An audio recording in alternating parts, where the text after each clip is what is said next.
و نماد شایسته جمهوری تاجیکستان خیرالدین بازار، جمعیت سابق شده سازگاه خواجابیگان، مؤسسه دولتی دیرکسیون سازمانی شبهای حکومتی دستگاه اجرایی پرزیدنت جمهوری تاجیکستان برای سهم بی‌اندازه در رشد صنعت ملی تاجیک برای همکاری در سازگاه خواجابیگان سرفراز گردانده می‌شود.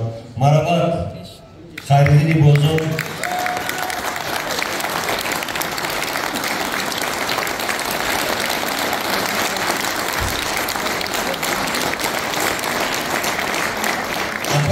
می‌دونید این کاسکو بالا چی بود؟ مردم می‌خواد که شوشتا داشتن کجای بگونی. سلام علیکم. یا کاسک نزد در خبرشون. بابا. مرحبا دوستان. سلام دوست میندار. ما باری چندم است که در جا کنسرت می‌تونیم استادان برادران شاگرد بهترین و سعید جان تشکیل کننده کنسرت ما هستند. برای همین با همه شما سربلندی آرزومند بگذارم و خرسند باشیم و روزی بدن نبینیم. زنده باشیم.